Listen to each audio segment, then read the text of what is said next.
हिंदी में यूपीएससी की तैयारी से संबंधित प्रोग्राम्स को देखने के लिए सब्सक्राइब करें स्टडी IQIAS हिंदी। दोस्तों, एक फैक्ट अभी भी कहा जाता है भारत के लिए कि अभी भी सबसे ज्यादा गोकशी भारत में होती है और विदेशों में सबसे ज्यादा जो बीफ भेजा जाता है वो भारत से भेजा जाता है। हम अगर बात करें भारत के हलकों की तो ऐसे बहुत से अधिनियम हैं जो पशुओं पे होने वाली क्रूरता के अगेंस्ट हैं। लेकिन आज जब इस न्यूज को मैं कवर कर रहा हूं तो इलाहाबाद उच्च न्यायालय ने बाकायदा डीजीपी यानी कि उत्तर प्रदेश के डीजीपी और वहां के जो गृह सचिव हैं उनको निजी स्तर पे हलफनामा दाखिल करके ये बताने को कहा है कि ये जो गोकशी के अगेंस्ट कानून बना है इसका इतना मिसयूज क्यों हो रहा है। 1962 का एक केस है, उस केस का हवाला देते हुए कहा कि जब केस 1962 में फैसला आ चुका है, बातें क्लियर है, स्पष्ट है, कानून भी स्पष्ट है, कानून की धाराएं भी स्पष्ट है, उसका उद्देश्य भी स्पष्ट है, फिर इसका मिसयूज क्यों हो रहा है। इस बात को लेकर इलाहाबाद उच्च न्यायालय बहुत सख्त है। बात करें कि चर्चा में क्यों, तो एक बार फिर से बता देते हैं कि देखिए, जस्टिस अब्दुल मोइन और जस्टिस अवधेश कुमार चौधरी की खंडपीठ ने राज्य में जो प्रमुख सचिव गृह हैं और जो डीजीपी हैं उनको निजी स्तर पर हलफनामा दाखिल करने को कहा। क्यों?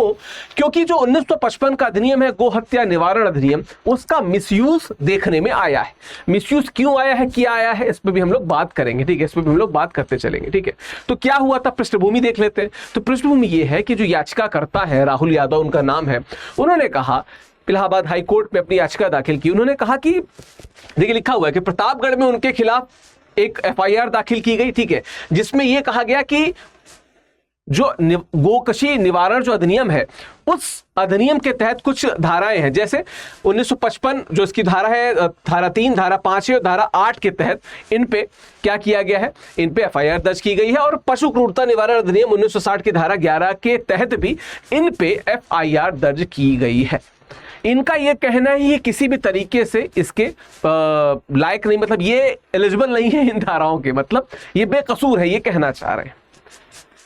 हुआ ये था कि इनकी जो गाड़ी थी, ये जो व्यक्ति है राहुल यादव, इनकी गाड़ी को इनके ड्राइवर ले जा रहे थे और कुछ लोगों को पता चला कि कुछ गोवंश को कुछ लोग काटने के लिए या मारने के लिए लेके जा रहे हैं। उन्होंने जब गाड़ी को रोका तो जो गाड़ी में लोग थे वो लोग भाग गए, ड्राइवर जो था वो चला गया वहां से, और गाड़ी में से गोवंश को, जो गाय या इस प्रकार के जो इस ब्रीड के जो जानवर होते हैं, उनको वहां से रिकवर किया गया और बड़ी मतलब डरी हुई अवस्था में उनको प्राप्त किया गया। वहां पे ये कहा गया कि इसके लिए लायबल कौन है, जिनकी गाड़ी है।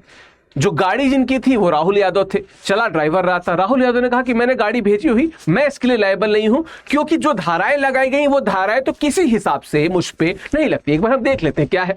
तो उन्होंने कहा कि उनकी गाड़ी को 9 गोवंशी पशुओं को साथ जब्त कर लिया गया था, ड्राइवर वगैरह जो थे वो भाग गए थे, और स्पष्ट किया गया, इन्होंने स्पष्ट किया कि इस कथित अपराध में उनकी कोई भूमिका नहीं है, लेकिन पुलिस उन्हें परेशान कर रही थी। देखिए, ये बात हमेशा से कही जाती है कि किसी भी चीज का, जैसे आप एक्सीडेंट के केस में अगर आप खुद गाड़ी चला रहे हैं तो जिम्मेदार आप होंगे, जिसकी गाड़ी होती है वो जिम्मेदार होता है। जैसे आप कैब करते तो आप जिम्मेदार नहीं, तब ड्राइवर जिम्मेदार होता है ना। सलमान खान के केस की बात आज नहीं करेंगे। इस केस की अगर बात की जाए तो कहीं ना कहीं एक बात स्पष्ट है कि राहुल यादव को जिन धाराओं में बंद किया गया है वो धाराएं उन पर लागू नहीं होती, क्योंकि उसको भी थोड़ा हमें समझना होगा। उसके पहले एक बात और, क्या बात क्या है कि अगर आप FIR को देखें तो अमेठी से प्रतापगढ़ की ओर गोवंश को ले जाया जा रहा था, है ना। अभी एक धारा एक ऐसी है जो अंतरराज्यीय स्तर पे काम करती, वो भी इसमें लगा दी गई, हम उस पर भी आएंगे। ठीक है, वध के लिए ले जाया जा रहा था। जब पुलिस ने वाहन को रोकने का इशारा किया तो उसमें सवार लोग भाग गए और पिकअप ट्रक के अंदर 9 गोवंश बंधे हुए और तड़पते हुए पाए गए। इसमें कोई दो राय नहीं कि इस स्थिति में उनको मारने के लिए ले जाया जा रहा होगा, लेकिन इसका सही तरीके से उपयोग किया जाता अधिनियम का तो शायद वो लोग जेल में होते जो दरअसल इसके लिए इक्विप्ड है। जिनकी गाड़ी है वो जरूर लायबल है, लेकिन जिन धाराओं में उनको FIR दाखिल की गई है शायद उन धाराओं में वो लायबल नहीं है। क्यों नहीं है, हम इसको भी समझ लेते हैं। ठीक है, क्यों? क्योंकि कानूनी प्रावधान क्या कहता है, थोड़ा सा इसको हम लोग समझ लेते हैं। ठीक है, इसको समझ लेते हैं। क्यों? जैसे जो 1955 का अधिनियम है ना, 1955 की जिन अधिनियमों की बात, जिन धाराओं की बात हो रही है, तो उसमें धारा 3 है ना, धारा 3 की बात हो रही है, धारा 5A की बात हो रही है। ठीक है, धारा 5A की बात हो रही है, धारा धारा 3, धारा 5A और जो धारा 8 है, इनकी बहुत ज्यादा बात हो रही है। तो धारा 3 क्या कहता है? धारा 3 कहता है कि अगर गाय की बात करें, बैल की बात करें या बछड़े की बात करें, इनके जो वध है, इनका जो वध है उसको प्रतिबंधित करती है धारा, ठीक है। और व्यक्ति क्या है, इसमें क्या है कि व्यक्ति को इन पशुओं का वध करने में मदद करना या इस प्रकार के किसी चीज में अगर आप सपोर्ट कर रहे हैं तो आपका अपराध माना जाएगा। राहुल यादव का कहना है कि न तो वो वध कर रहे थे, न वो वध करने में समर्थन कर रहे थे, लेकिन उनको अपराधी माना गया है इसके तहत। 5A क्या कहती है? 5A बात करती है अंतरराज्यीय परिवहन से। मान लीजिए उत्तर प्रदेश से मध्य प्रदेश, मध्य प्रदेश से राजस्थान या एक प्रदेश से दूसरे प्रदेश ले जाया जा रहा है तो धारा 5A लगेगी। लेकिन ये तो अमेठी से कहां ले जाया जा रहा था? प्रतापगढ़ ले जाया जा रहा था, तो ये क्यों लग रही है? इस पे भी आपत्ति है। अच्छा, धारा 8 क्या है? धारा 8 कहती है कि अगर ये दो धाराओं का उल्लंघन हो रहा है तो आपको कठोर कारावास की सजा, ठीक है, लगभग कठोर कारावास, लगभग 7 वर्ष तक का कारावास या लगभग 10,000 रुपए तक का जुर्माना आप पे लग सकता है, ठीक है। तो अब ये तो तभी लगेगी जब ये दोनों लग रही हो। जो राहुल जी का एफिडेविट है उसके हिसाब से न 3 उन पे लायबल है, न 5A लायबल है। इसका मतलब क्या है कि मिस यूज हो रहा है ना। उनका ये कहना है कि मिस यूज हो रहा है, और हाई कोर्ट ने भी जब चेक किया तो उसने भी कहा कि मिस यूज हो रहा है, क्योंकि 8 तो तभी लगेगी जब 3 और 5 में वो क्या कहते हैं, दोषी पाए जा रहे हैं। पर 3 और 5 तो 5A तो बिल्कुल भी उन पे लागू नहीं होती, क्योंकि ये तो अमेठी से प्रतापगढ़ खुद FIR में लिखा हुआ है। तो इस पे हाई कोर्ट थोड़ा सख्त है कि इसका मिसयूज हो रहा है, कहीं ना कहीं इस पे बात की जानी चाहिए। अच्छा, एक और है जो पशु क्रूरता निवारक जो अधिनियम है, ठीक है, जो 1960 है, 1960 का जो अधिनियम है, ठीक है, उसकी जो धारा 11 है, 1960 के अधिनियम की धारा 11 क्या कहती है कि पशुओं को पीटना, उनको घायल करना, ठीक है, या अनावश्यक कष्ट देना, इन सबको अपराध माना जाएगा।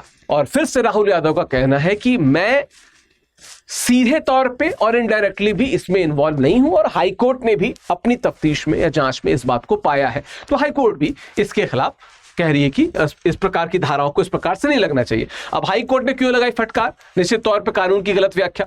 क्या चीज है? पहली बात तो मैंने बताया कि धारा 5A का गलत प्रयोग, अमेठी से प्रतापगढ़ अंतर राज्य तो है नहीं, तो ये गलत तरीके से इसका इस्तेमाल किया गया है। दूसरी बात, धारा 3 और 8 का अनुपयुक्तता। धारा 3 में लिखा है ना कि FIR में यह साफ लिखा था कि पशु जीवित पाए गए थे। जो धारा 3 है वो वध या हत्या से संबंधित है, और 1962 का एक केस है, ठीक है, 1962 का केस है, परशुराम वाला जो केस, उस केस में कहा भी गया है कि पशुओं को वध के लिए ले जाना अपराध नहीं है, वध करना अपराध है। हालांकि थोड़ा सा कंट्रोवर्शियल है, पर उसमें यही कहा गया है कि केवल पशुओं को ले जाया जा रहा था, इसलिए धारा लागू नहीं होती, ठीक है। चलिए, वध की तैयारी अपराध नहीं, क्योंकि परशुराम जी बनाम इम्तियाज एक केस है, परशुराम जी बनाम इम्तियाज केस, इसमें कहा गया, लिखा हुआ है कि जिसमें यह स्थापित किया गया कि केवल वध की तैयारी या इरादा अपराध नहीं, वास्तविक वध होना चाहिए। तो हालांकि ये थोड़ा सा है प्रिवेंटिव डिटेंशन जैसा कुछ होना चाहिए इसमें, पर खैर जब है जो स्थापित रूप से जो नियम प्राप्त है जो केस है वो तो यही है, तो इसी का हवाला दिया जाएगा। तो उन्होंने कहा कि भाई 3 और 8 और 5 जो है उन पे नहीं लगना चाहिए, और जो पशु क्रूरता अधिनियम 1960 है वो भी नहीं लगना चाहिए। और क्यों फटकार लगाई? ठीक है, कोर्ट ने यह भी कहा कि राहुल यादव ने न तो वाहन चला रहे थे, न ही वाहन में मौजूद थे, वह केवल वाहन के मालिक हैं और उनका ड्राइवर गाड़ी लेकर लौटा था। ऐसी स्थिति में बिना किसी ठोस सबूत के उन पे पशु क्रूरता का आरोप लगाना उचित नहीं है। ठीक है, यहाँ पे भी उच्च न्यायालय स्पष्ट रूप से कह रहा है। हाँ, ऐसा हो सकता है कि राहुल यादव सलमान खान की भूमिका में हो और उनकी भी गाड़ी ड्राइवर चला रहा हो, खैर मजाक एक तरफ, लेकिन शायद ये बात इस प्रकार से पाई गई होगी। ठीक है, और क्या है, कोर्ट ने सबसे महत्वपूर्ण बात क्या कही कि यह कोई अकेला मामला नहीं है, इस प्रकार के बहुत से मामले हैं, और इस बात में भी एक्सेप्ट करता हूं कि कई बार थोड़ा सा टारगेटेड ज्यादा होता है। खासकर उन्होंने लिखा कि कई बार अल्पसंख्यकों को इस प्रकार की चीजों को बड़ा सहना पड़ता है, तो इस प्रकार के केसेस उन पर बहुत लगाए जाते हैं। ठीक है, जहां निर्दोष लोगों को हत्या अधिनियम में झूठे मामलों में फंसाया जा रहा है, इस पे कोर्ट बहुत सख्त है और उन्होंने बाकायदा हलफनामा दाखिल करने को कहा है ना, हलफनामा दाखिल करने को कहा है। कोर्ट के निर्देश क्या करने को कहा है, तो शीर्ष अधिकारियों का स्पष्टीकरण। हाई कोर्ट ने प्रमुख सचिव गृह और डीजीपी को व्यक्तिगत हलफनामा दाखिल करने का निर्देश दिया है। उन्होंने कुछ सवाल पूछे हैं, जैसे ऐसी एफआईआर क्यों दर्ज की जा रही है। ठीक है, 1962 से ही कोर्ट क्लियर कर चुका है कि केवल वध की तैयारी अपराध नहीं, तो फिर भी ऐसा क्यों हो रहा है। उसके अलावा जो झूठे एफआईआर दर्ज करते उनके खिलाफ क्या आप एक्टिविटी कर रहे हैं, क्या एक्शन ले रहे हैं, जो लोग झूठी एफआईआर दर्ज कर रहे हैं, इस प्रकार के कोई एक्शन आपने क्या लिया है क्या। इसके अलावा उन्होंने ये कहा कि क्यों ना एक सरकारी आदेश यानी गवर्नमेंट ऑर्डर जारी किया जाए जो यह सुनिश्चित करे कि भविष्य में ऐसी तुच्छ और निराधार एफआईआर दर्ज न की जाए। और इसमें इसके अलावा इन्होंने कुछ लागत की बात भी की है, इसको इन्होंने अनुकरणीय लागत यानी कि एग्जाम्पलरी कॉस्ट बताया है कि ऐसे पुलिस अधिकारी जो इस प्रकार की फर्जी एफआईआर दर्ज कर रहे हैं और अगर एफआईआर सही भी है तो गलत धारा लगा रहे हो ना उस पे, इस प्रकार की जो धारा दर्ज कर रहे हैं उनको कुछ लागत कुछ अर्थदंड लगाया जाए ताकि भविष्य के लिए एक नियामक हो सके, भविष्य के लिए एक नियम बन सके। इस पर लगातार बात की जा रहा है। निष्कर्ष के तौर पर अगर हम देखें, अच्छा समस्या के कुछ और पहलू की बात कर लेते हैं इसके पहले कि आगे बढ़े। पहली बात तो कानून का जो राजनीतिक उपयोग है, हम सब ने देखा कि सिर्फ किसी एक प्रदेश या किसी एक पार्टी की बात नहीं, बहुत जगहों पे कानून का राजनीतिक तौर पर प्रयोग किया जाता है। न सिर्फ कानून का बल्कि कानून को प्रभावी बनाने वाली एजेंसीज का भी मिसयूज होता है। उसके अलावा अगर बात करें तो गौरक्षक समूह की भूमिका, देखिए पुलिस को इस बात को बहुत श्योरिटी के साथ इंश्योर करना पड़ेगा कि जो काम पुलिस का है वो काम पुलिस ही करे। कोई और संस्था जागरूकता फैला सकती है, एक सिविल सोसाइटी के एक सकारात्मक रूप से सहयोग कर सकती है, पर खुद से न्याय करना कहीं से भी तार्किक नहीं है। उसके अलावा सांप्रदायिक पूर्वाग्रह, बाकायदा इस बात को उच्च न्यायालय ने अपने आदेश में कहा कि कई बार ऐसा देखा गया है कि कुछ विशेष वर्गों या अल्पसंख्यक समूहों के खिलाफ इस प्रकार के कानून का मिसयूज होता है। तो जो स्टेट है, जो राष्ट्र है, जो कानून को भारत में लागू करना सुनिश्चित करते हैं, उनको इस बात को तो देखना होगा ना कि इसका मिसयूज ना हो, है ना। और क्या, न्याय प्रणाली पे किसी प्रकार का बोझ ना, कि न्याय का कानून कुछ और है और सजा किसी और आधार पे दी जा रही है, किसी गलत व्यक्ति को दी जा रही है। अगर कानून बना है तो सही व्यक्ति को सजा मिले, गलत व्यक्ति ना हो, है ना। वो कहते हैं ना कि जस्टिस जो है, न्याय है जो है, वो होते हुए दिखना भी चाहिए, ठीक है, वो जरूरी है, लेकिन किस सही प्रकार से होते हुए दिखे इसको भी इंश्योर करना होगा। और पुलिस की जवाबदेही कौन तय करेगा? जो किसी भी तरीके की एफआईआर बना दी जा रही बिना एक्ट को देखे, बिना अधिनियम को देखे एफआईआर दर्ज हो गई है, इसको कहीं ना कहीं ध्यान देना होगा पुलिस को, ठीक है। चलिए, समस्या के विभिन्न पहलू क्या है, इस पर तो हम लोग खैर बात ही कर चुके हैं, इस पर हमने अभी जस्ट हमने बात की, ठीक है।